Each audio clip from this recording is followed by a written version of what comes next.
স্বর্ণের উৎপত্তি কোথায়? এটি কেন এত মূল্যবান? যদি কাউকে প্রশ্ন করা হয় কোথা থেকে এলো স্বর্ণ, তাহলে হয়তো এক বাক্যে অনেকেই বলবেন খনি থেকে উত্তোলন করা হয়। কিন্তু আসলে কি তাই? ডিসকভারি চ্যানেলের অনেক ভিডিও দেখে হয়তো বলতে পারেন কাদামাটি থেকে স্বর্ণ আলাদা করা হয়। এত মূল্যবান ধাতুর উৎপত্তি কি এতটাই সহজ? স্বর্ণের উৎপত্তি সম্পর্কে জানার জন্য একটু আকাশের তারার দিকে তাকাতে হবে। ফিরে যেতে হবে কোটি কোটি বছর আগে, পৃথিবীর সৃষ্টি শুরুতে। আপনারা অনেকেই হয়তো জানেন বিগ ব্যাংয়ের প্রায় 150 মিলিয়ন বছর পর মাত্র 3টি এলিমেন্ট হাইড্রোজেন, হিলিয়াম এবং লিথিয়াম দিয়ে সর্বপ্রথম স্টার বা তারা গঠিত হয়েছিল। আপনারা হয়তো ভাবছেন মিলিয়ন মিলিয়ন বছর আগে নিঃশেষ হয়ে যাওয়া তারার সঙ্গে স্বর্ণের কী কানেকশন রয়েছে। এখানে কিন্তু রহস্য। বিজ্ঞানীদের মতে সৌরজগৎ তৈরির বহু আগে সুপারনোভা ও নিউট্রন স্টারের সংঘর্ষের ফলে পৃথিবীর যাবতীয় স্বর্ণের সৃষ্টি হয়েছে। স্বর্ণের উৎপত্তির সেই মহাজাগতিক প্রক্রিয়া বিজ্ঞানীদের কাছে আর প্রসেস, অর্থাৎ র্যাপিড নিউট্রন ক্যাপচার প্রসেস নামে পরিচিত। এই বিষয়ে বলার আগে প্রথমে জানতে হবে পিরিয়ডিক টেবিলের গোল্ডের অবস্থান সম্পর্কে। দেখা গেছে গোল্ডের পারমাণবিক ভর 69, অর্থাৎ এটি একটি হেভি এলিমেন্ট। সূর্যের মধ্যে অনবরত ফিউশন বিক্রিয়ার ফলে বিভিন্ন পদার্থ উৎপন্ন হলেও এত ভারী মেটাল তৈরি হওয়া সম্ভব না। এ শক্তি তখনই পাওয়া সম্ভব যখন কোনো সুপারনোভায় নক্ষত্রের বিস্ফোরণ ঘটে অথবা নিউট্রন স্টারের সঙ্গে এর সংঘর্ষ হয়। শুধু এমন পরিস্থিতিতেই আর প্রসেসের মাধ্যমে সোনার মতো ভারী পরমাণুগুলো তৈরি হতে পারে।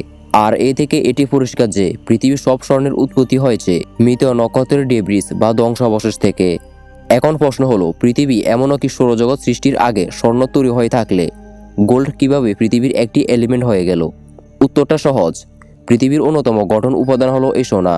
পৃথিবীর কেন্দ্র, যাকে কোর বলা হয়, সেটি গঠিত হওয়ার সময় এর অন্যতম গাঠনিক উপাদান হিসেবে স্বর্ণ অন্তর্ভুক্ত হয়। মূলত পৃথিবী সৃষ্টির সময় এর কেন্দ্রে লোহা ও সোনার মতো ভারী ধাতুগুলো জমা হয়েছে। আজ থেকে প্রায় 400 কোটি বছর আগে পৃথিবীর সঙ্গে নিয়মিত বিভিন্ন গ্রহাণুর সংঘর্ষের ফলে পৃথিবীর অনেক গভীর পর্যন্ত কেঁপে উঠত এবং বেশ কিছু সোনা পৃথিবীর উপরিভাগের স্তরগুলোতে জমা হয়েছিল। এই কারণে বিভিন্ন শিলাতেও সোনার সংমিশ্রণ থাকতে পারে। এমনও কি বিভিন্ন শিলার মধ্যে খাদ হিসেবে সোনা ও রূপা মিশ্রিত থাকতে পারে। বিজ্ঞানীদের মতে শিলার ক্ষয় হয়ে সোনা ও অন্যান্য ধাতুসমূহ অবমুক্ত হয়েছে। স্বর্ণ অনেক ভারী হওয়ায় তা ডুবে যায়, তাই সমুদ্রের নিচেও এর খনি পাওয়া যায়। পৃথিবীর কেন্দ্র থেকে মানুষ সোনা তুলে আনেননি, বরং বিভিন্ন সময়, বিশেষ করে পৃথিবীর বয়স যখন কম, তখন এর সঙ্গে বিভিন্ন গ্রহাণুর সংঘর্ষ হয়েছে।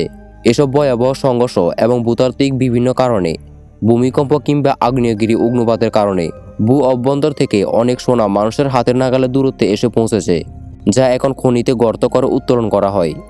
প্রশ্ন হলো, স্বর্ণ কেন এত মূল্যবান? এই ধাতুটি ভীষণই দুর্লভ। এটি নমনীয় একটি ধাতু।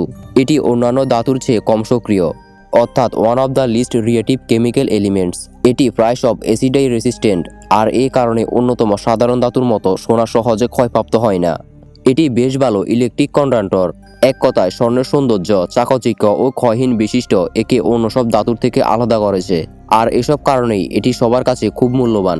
এই পর্যন্ত পৃথিবীতে 2 লাখ টন স্বর্ণ উত্তোলন করা হয়েছে, যা প্রায় 4টি অলিম্পিক সাইজ সুইমিং পুলের সমান। ভাবছেন এ বুঝি স্বর্ণের মজুদ শেষ হয়ে গেল? আসলে তা না। গবেষকদের মতে পৃথিবীর ভূ অভ্যন্তরে 1 কিলোমিটারের মধ্যে আরও 1 লাখ টন সোনা আছে। তো বন্ধুরা, এই ছিল মূলত আজকের ভিডিও। ভালো লাগলে অবশ্যই ভিডিওতে একটি লাইক দেবেন এবং আমাদের চ্যানেলটি সাবস্ক্রাইব করতে ভুলবেন না।